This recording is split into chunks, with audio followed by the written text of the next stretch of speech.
Hi guys, welcome to Beer Bubbles, the bubbliest podcast in the world. I'm CC and I'm here with Rasmus, but we have a special guest today, all the way down from Helsingborg in Skåne, Marcus Hjalmarsson, the man, the myth from Brewski. So nice to have you in the podcast. Thank you for having me. Thank you for being here. Thank you. So, what takes you to Stockholm now? I'm actually on my way to Japan, to Tokyo, to the MBCT festival. Nowadays, it's cheaper for us to fly through Stockholm to Japan instead of Copenhagen. So I saw a chance to stay a couple of days in Stockholm and meet our new distributor Brill and meet some friends and have a good time before taking off to Tokyo. And we're at Stigbergets Fot on Götgatan here in Stockholm. Yes. And you got kind of a tap takeover thingy going on as well. Yeah. We're meeting all the customers today, and at the same time we're hosted by Johan that owns Stigbergets. So it's great. It's a beautiful venue, a great place to be in. What do we have in our glasses? You've got to tell us about this, because we talked a bit earlier about what you started doing during the pandemic because you had the time. Yeah, it's we actually saw since our exports or our production in general went down completely, we decided to start focusing on the lager styles, and because suddenly we had a lot of tank space, a lot of time. So so what we're trying to drink here now is oaked pilsner. So it's a pilsner with sauce, and then we had oak in it. Cheers. Cheers. I mean, and Brewski has been around for quite a long time as well, right? We're celebrating 10 years next year. 10 years, yeah. Yes. And in the beginning you focused a lot on, was it kettle sours and IPAs was mostly the... Yeah. First of all, I didn't invent it, but I tried to develop actually fruit in ales. That was my first step, and the second step was sours. And it was mainly because we were invited to the US, and by the time I didn't think that we had good enough ales for the American market. So then I tried to create another style that could maybe lure the consumers in the US, and it was sour. Okay. So I presented my first sour beers in the US actually, and it was a kettle sour with passion fruit and beetroot. And the second one was actually it was just a stash, and then we added some cold brew coffee. From Kopi, Katwaka, African bean. So, and then we took off from there. Nice. So it's been a roller coaster. Yes, definitely. Last year you had to lay off some people. Yep, unfortunately. But do you think it's like the backlash of the pandemic and the war in Ukraine that did this to because there's quite a few quite big breweries that actually has went belly up just the last year. Yeah. No, I think a good a good global economy, that the economy situation is good. I think it's an incitament for microbreweries. When there's money, there's room. When there's not, there's not. Well, then it's a struggle. It is. And the Swedish crown is not the best right now either. So No. it's I had the pleasure to be at the Brewski last year, and that was the first one after the pandemic. How long have you been doing Brewski for? Since 2016. Then we had to, of course, cancel for 2 years, 2020, 2021. Yeah. So now we had.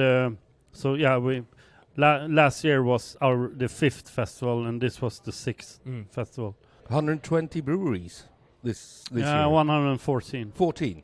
Still mental. Yeah. 14. Not 14. 114. Not 14.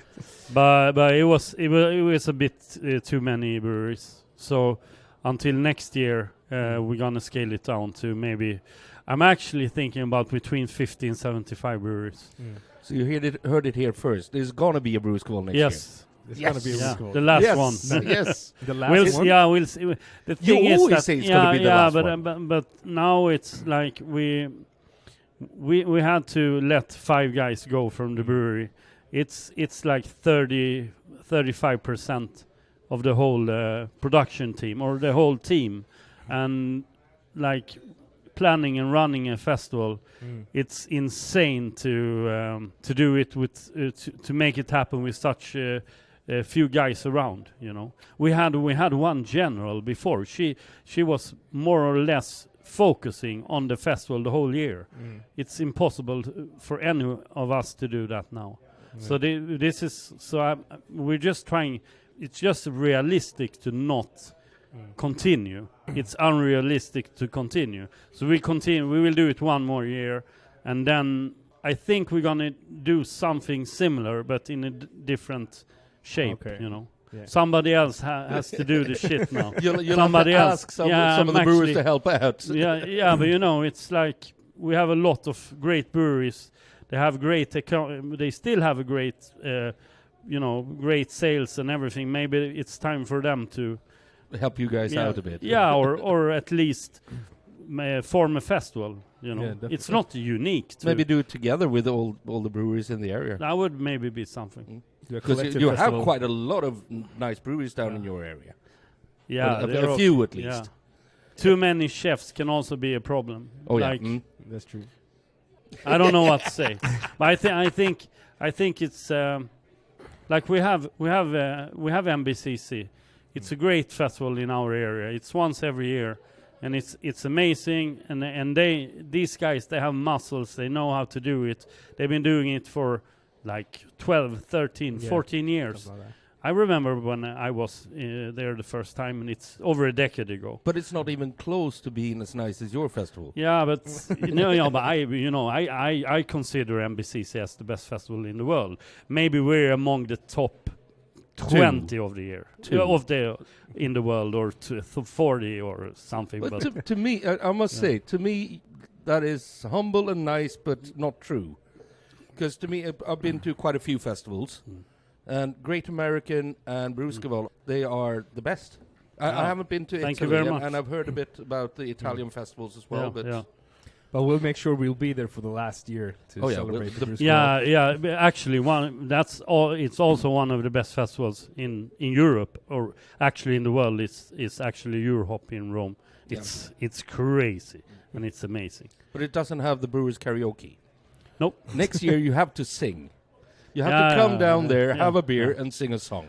If I have the time, I promise. Make I sure will you go up there. before CC does. Yeah. 'Cause nobody wants to go up after him. Yeah. Okay. What's the future for Brewski now? How are you planning ahead? We're actually we're just trying to build a new platform. It's a new world for us. We lost pretty much all of our export. Now we're trying to regain and start to build a new platform on the export side. In Sweden, we're actually taking our first steps out against the bars and like active move against bars and restaurants through Brill, Stockholm. Yeah, because I think we talked about this the first time I was down at Brewski. We talked about the Danish market and Europe being so much closer to you than Stockholm actually was. Because Stockholm was one way and one market, but through Copenhagen or Denmark, you got the entire European market. So it was like a no-brainer for you guys to move that way instead of Stockholm. But the environment when I started brewing was like you had these old pioneers in Sweden, beer pioneers, and I was the new guy bringing new stuff to the table, and it was not super appreciated by many.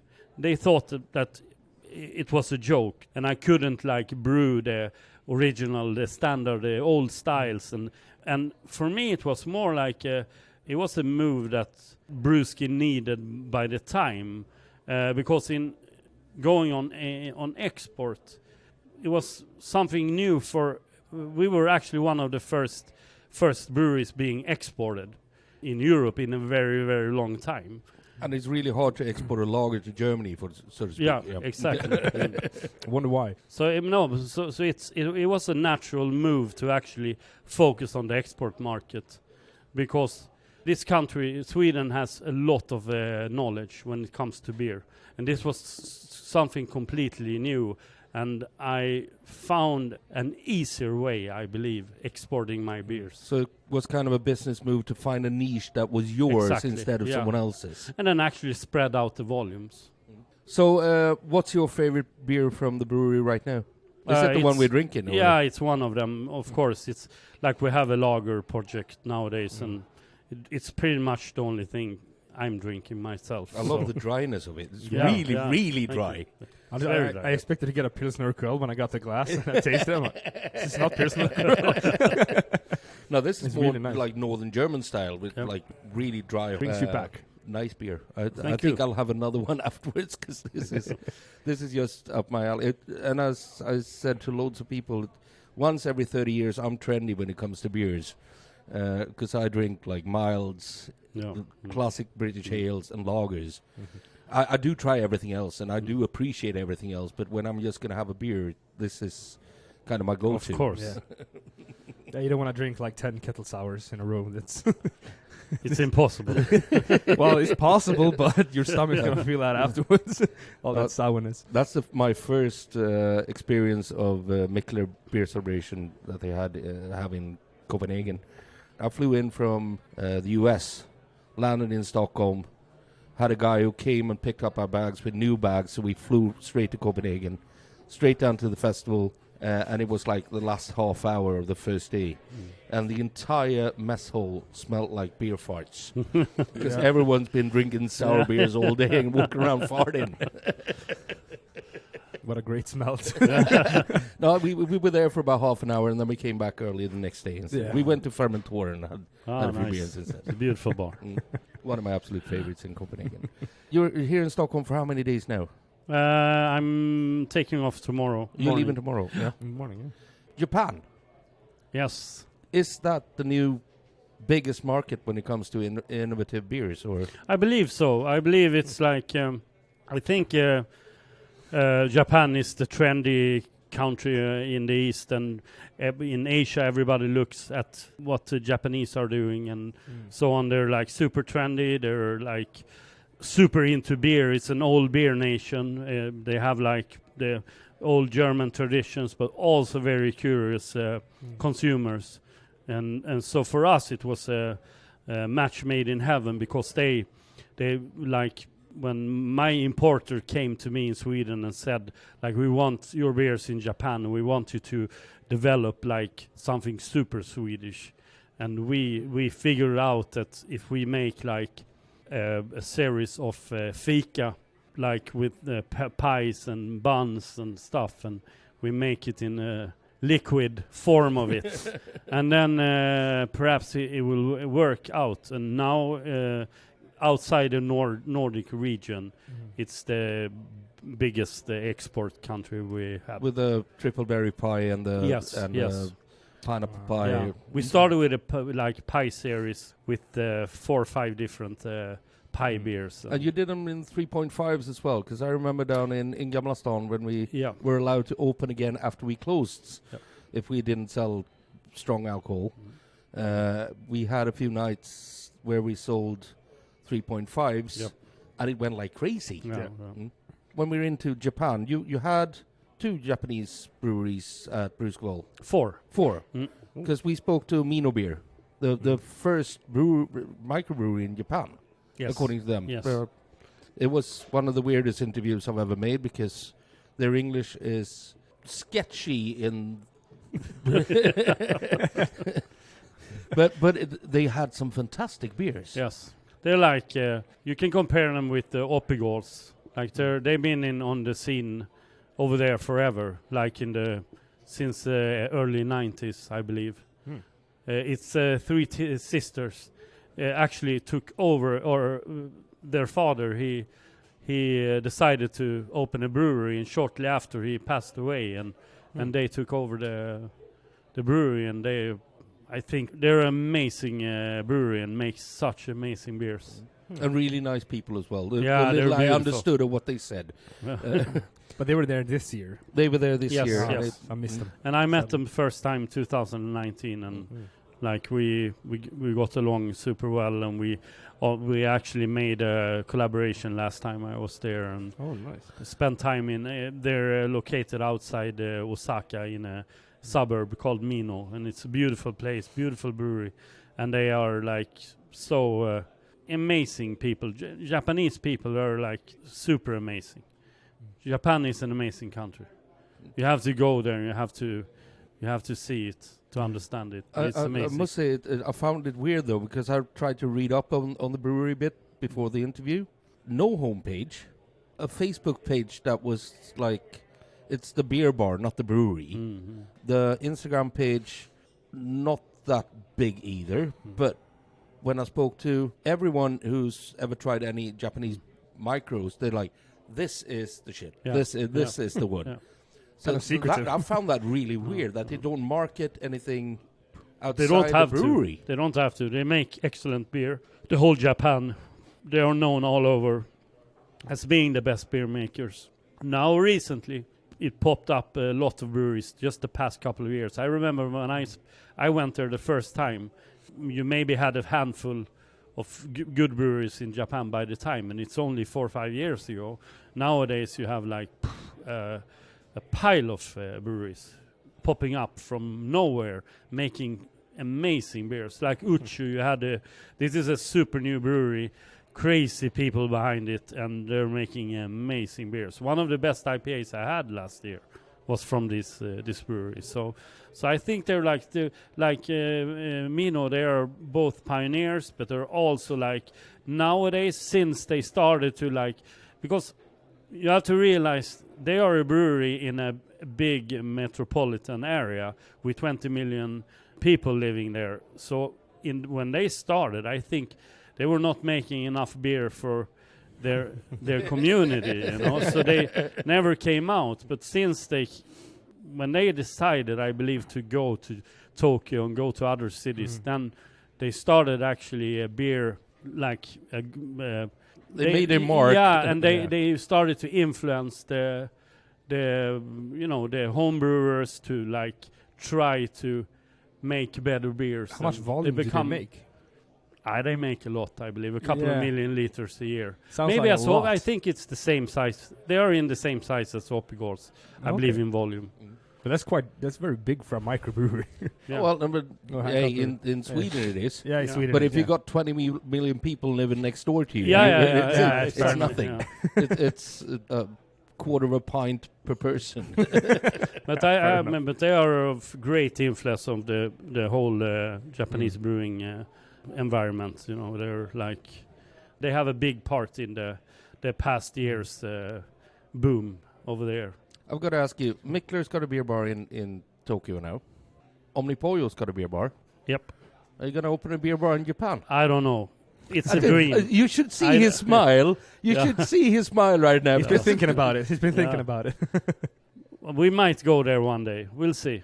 If we survive this disaster we're going through now, then everything is possible. You know. But do you think that since Omnipollo and Mickler started the beer bars, that's why when people actually open their eyes a bit to Japanese beer as well? Yes. Because the influences go back and forth. So it's like it's not just Swedish beer making a splash in Japan. It's also trickling back and people trying Japanese beers.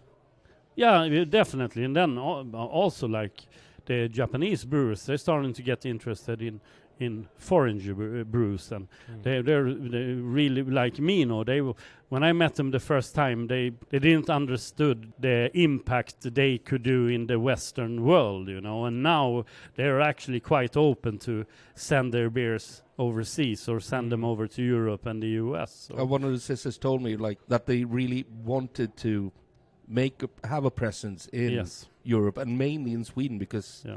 And that's probably because of you. Any collabs with any Japanese breweries on the horizon?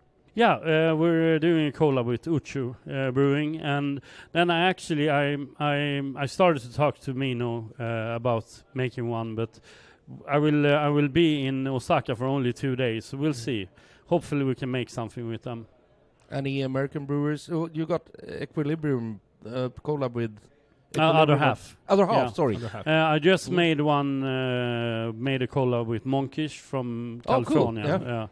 With Henry, so we're gonna release it within a month, I believe, or That was the month and a half. biggest queues on Brewski on Yeah. the first day. Was on the early bird thingy. There was a queue all over the place from Monkish and Other Half. Yeah. They were that was crazy. Yeah, we knew it was coming, so we prepared well this time to make sure. First of all, we made sure that they would last almost as long as everybody else. So that was great. Yeah.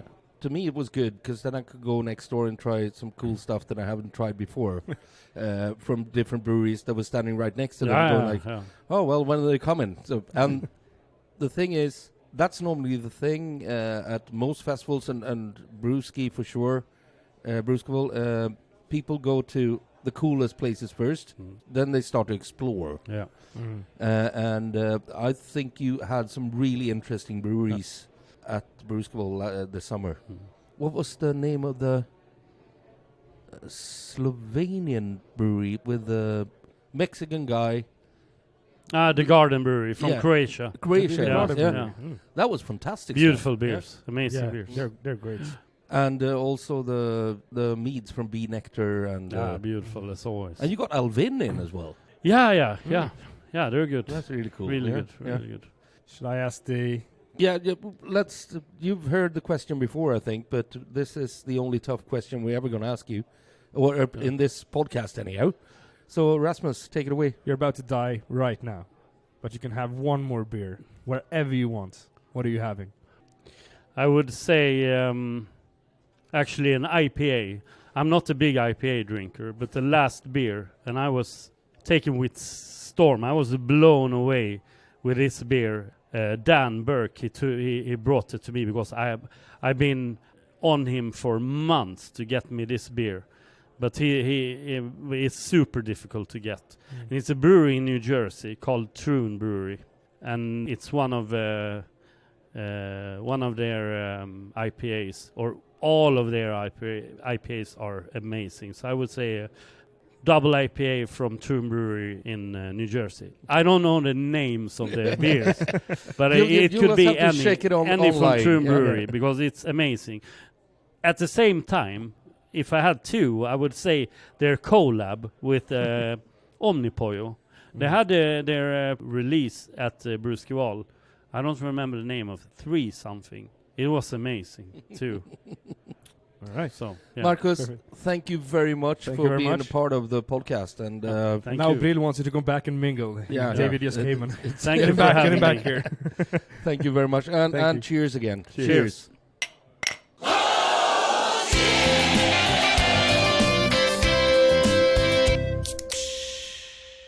Ladies and gentlemen, welcome back to Beer Bubbles. I'm sitting here with David from Brill, one of the main importers of and distributors of beer here in Stockholm and in Sweden. Welcome to Beer Bubbles. Thank you. It's good to be here. And you brought Brewski here. You just started working with Brewski. Yes, so we started working with Brewski less than a year ago.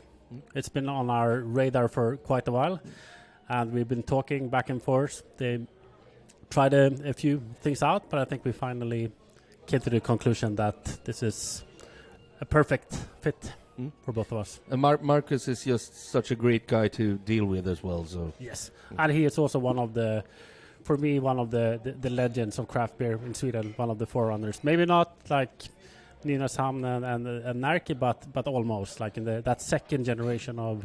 yeah, and he also runs one of the best beer festivals in the world. I completely agree. Definitely the best beer festival in Europe. What other brands are you working with? What's your main focus when it comes to?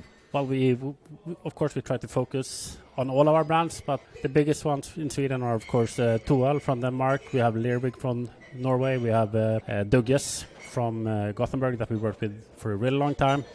And quite recently we've taken on Apex, which if you drink from New England IPAs, you're very familiar with. We have 10 Hands also from Sweden, also very talented brewers. And quite recently, Fürst Viacek from Berlin. Oh yeah, I Just- did an interview about 6 Yes. months back. Yeah. So there's so many. How many brands do you represent? So it's always been around 40 to 50 brands. Every year you lose some and then you win some. So it's been- You were kind of the first ones in Sweden to work with Mikkeler as well, yes, that's correct. but they're now going on their own. Yes. So it was. I will always love Mikkeler. We worked for many years. They've grown to a size now that where it kind of seemed natural for both them and us to go separate ways, where they focus on fewer products and bigger volumes, whereas we kind of like to work with. We're a bit stupid in this business. Everyone else prefers to work with fewer products because there's a lot of work, but we are still the idiots who bring in 1 keg of each and we'll do a mixed pallet of 24 different kegs, and it's the same work as bringing in 10 pallets of the same keg. But it's not only the niche products. You work with Einger as well, Yes. one of the biggest, or sorry, not biggest, but one of the most traditional German breweries. Yes. For me, it's funny because I know they are very big, but I've always considered Einger to be a craft beer microbrewery, even if the volumes are big, because the focus for quality has always been there, and I think it's, if you're into ratings and stuff like that, they've always ranked among the highest in the styles that they make.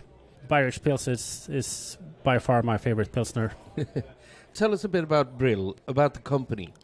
So Brill was started by Pierre Brill in the late 80s or 90s as a wine importer for Turkish wine, and with that, after a while, came Turkish beer with FS. And moving on a few years, they hired Mark Schuterman and Jonas Svensson, who are the market director and the sales director, which they were kind of thinking of ways to move into the wine market, but they realized there are so many wine distributors already in Sweden that it's going to be hard to make an impact.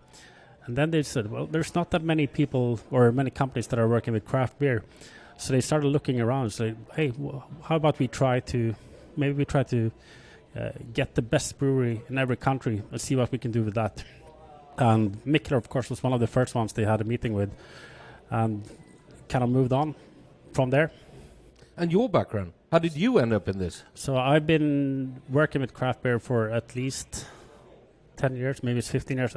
Time is moving so fast now, but I like most of us who started in the early days, it was pure interest, and I've traveled a lot to the US. I pretty early on visited Russian River, which is still one of my favorite breweries, and just a love of craft beer. I started working in a beer bar in Hornstull, Stockholm.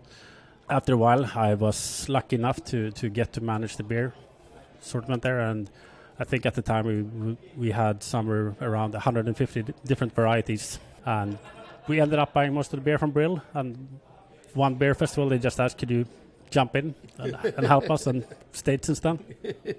That's cool. We said before that you're no stranger to a microphone. You've got a background with a microphone in your hand as well.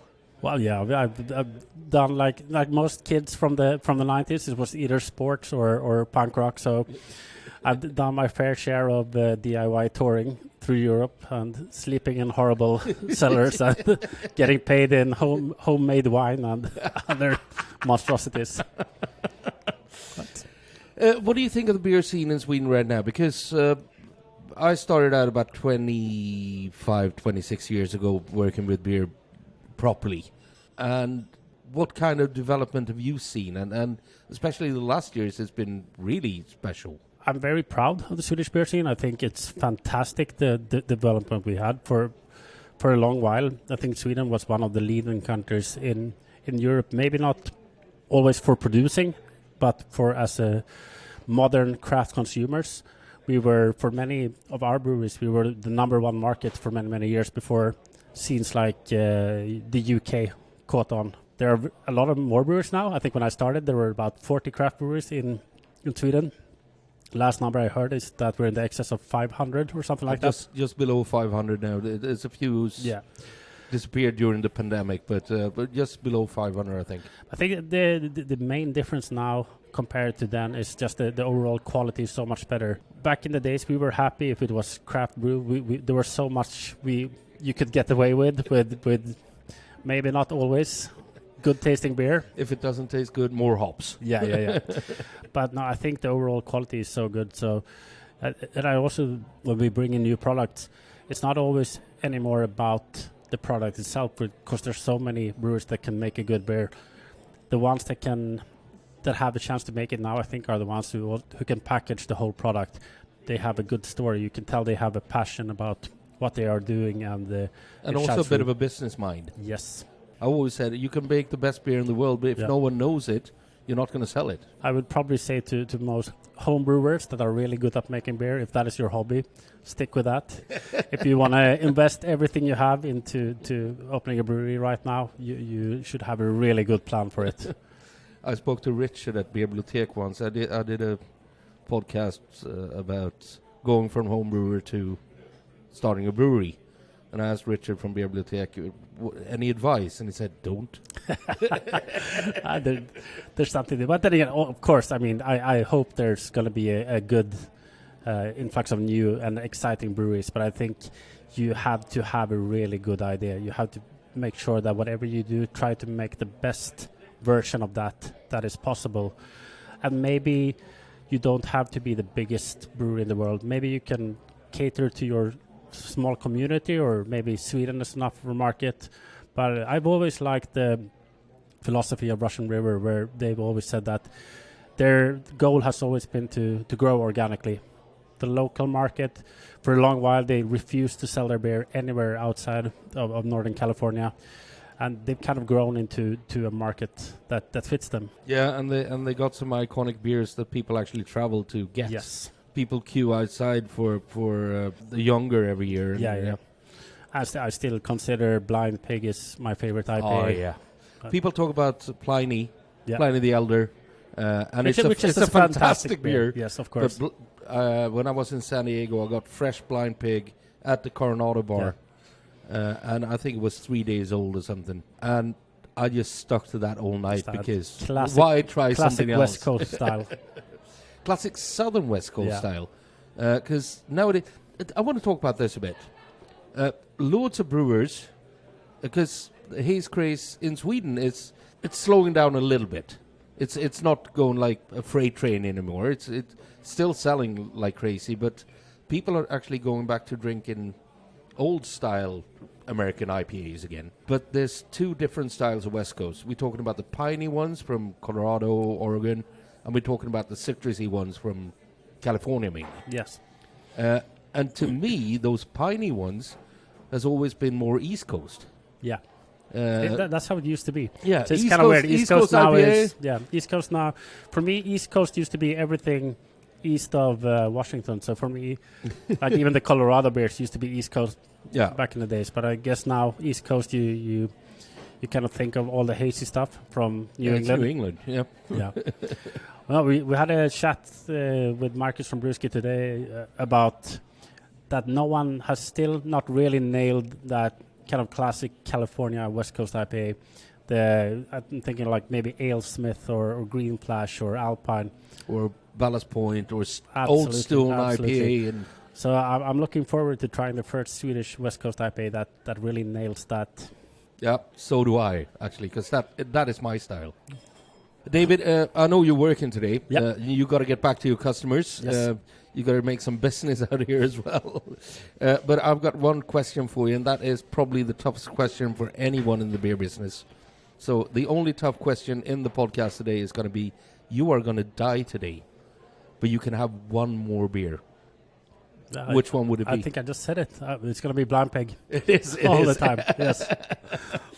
David, thank you very much for participating in the podcast, and have a great day out here. Thank you for having me. It's been a pleasure. Cheers. Thank you.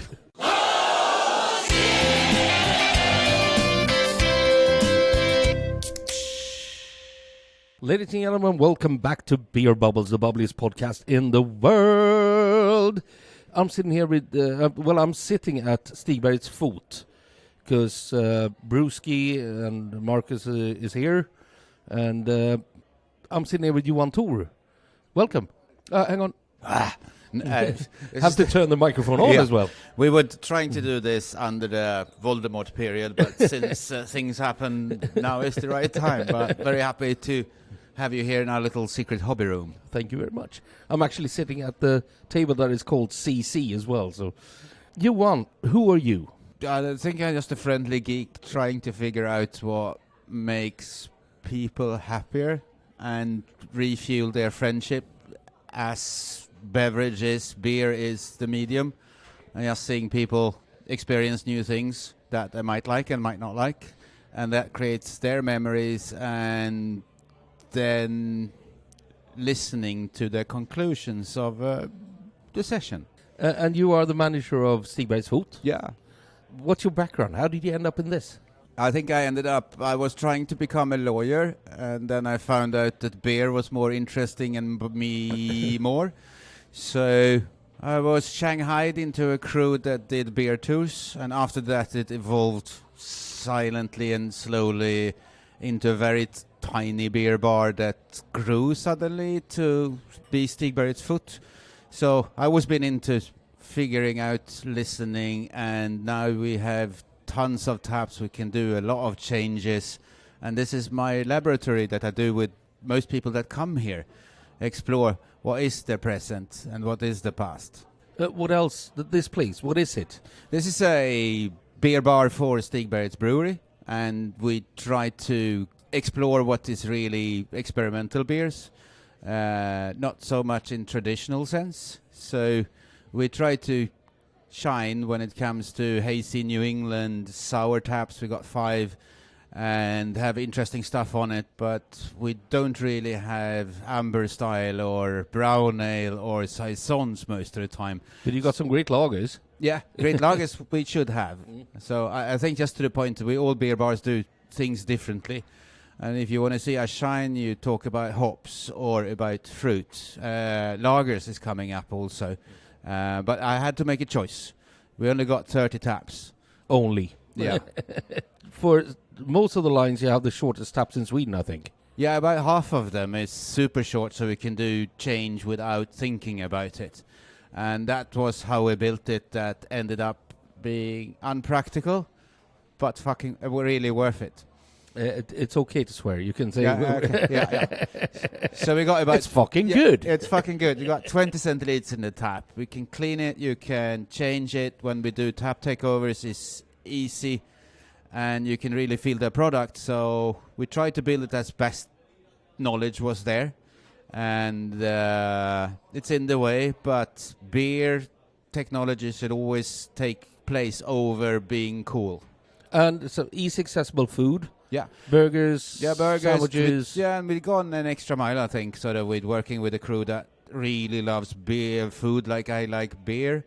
And dry-aged meat, an own baker that makes the bread. So we got a vibe for the food also. And the spirits as well. You're one of the few places in Stockholm that's got Unicum on the shelf, which is one of my favorite bitters. Yeah. And also, if you ever come over here, you should try our maraschino cherry spirits, which is also mind-boggling but amusing as fuck. And ciders. Yeah. It's like, if you go to Stockholm, do try out Stigbergets Fot. It's a great place. And if you're lucky, Johan's going to be here to nag you. Yeah. It's like I say in the bar at Akkurat. People come for the beer, they stay for the abuse. Yeah. This day, what do you do this often? Like it's kind of a assortment tasting for branch people, but also tap takeover thingy. Yeah. We do tap takeovers usually sort of like every 6 weeks, so it makes sense because there's quite a lot of work in it. And this is the things I would like to do more, because now I can spy on people drinking Brewski and Marcus' whole range. And it's not me that's important, it's my ability to listen to other people who bring the analytics and the taste joys. And so in these times we should do it more, but this is actually the first time we do a thing where we meet people from the bar, restaurant business. But it's super cool to see their points of view, asking them after they drank a beer. And that if you run into me, that's how I do it. I don't ask you after your first sip. I try to ask you after the last sip. Then probably you're going to have your opinions all settled. Yeah, and it's also that the first sip you get is not really a good statement, because then you just sip the beer. Yeah. When you've had a beer, that's when you go, I'll have another one, or you'll go, oh, that's enough. Yeah. I've had a taster of that. That's Yeah. enough for me. And I think we borrowed too many stuff from the wine crowd. Sort of the heavy sniffing of the glass, the saying yes to having more, which is not about judgment. They're just saying that this wine suits me. And I think we should strive for our own way in beer that's not connected so heavily with aromatics. It's also about the taste, the whole palate, and the aftertastes that we do. So we are a different way of drinking than wine. We have borrowed it religiously sometimes, and that's what we're trying to do less of. Yeah, it's like I always say, wine you can actually taste and spit, but since beer contains carbon dioxide, or actually bubbles, when you swallow it, you get a reflux. You get more aromas up your nose, so it gives the entire beer. So if you don't swallow your beer, you spit it out, you don't get the entire beer. No, you don't. The only thing you get if it's a bad quality of it or not, if it's not the taps are not clean enough. So yeah, I 100% agree that we need to find our own way, which is not a memory of what wine is. And also find our own vocabulary when it comes to describing beers. Yeah. Because loads of people, and I'm not trying to be judgmental here, but loads of people use wine language when they talk about flavors in beer, and that can be a bit off, because beer people don't. Loads of beer people are not wine connoisseurs, so they don't have that language. Yeah. So we really need to develop our own. Yeah, and stand on it, and just the point of a wine is more of a puzzle to figure out where it's from and the districts, and I try to be very forgetful about geography or streets or the hops, instead of let's talking about how the whole construct comes together, and finally sort of, do you like it a lot or not? Sometimes when you and me hang out, we take a beer when we try to find a beer that we don't like, because it's a huge learning from that one, and sort of like, yeah, that was horrible, but I can see that somebody would love it or not. And finding that language, listening to people, Untapped is part of it, but just sort of like seeing when a group of guys or girls come together after opinions, or I felt the dragon fruit. I don't know what it is, but this seems like it. So explore more chaos, and our flavors are getting stronger. And I think that's why part of the beer future is that sort of, if you get presented with a text that says raspberry, you don't feel insecure when you drink it. You feel secure. Yeah, that's fucking raspberry, like my grandma made it. That's part of the future. Johan, I'm going to let you get back to the bar. I know you're working today, and I'm really appreciating that you took your time all out to come and speak to us. I've got to ask you the final question, the hard one. You're dying today. You're actually dying now. But you can have one more beer, whatever in the world, but you can only have one. Which one would that be? Which one will it be? That's sort of the last days of days before the apocalypse. Ooh.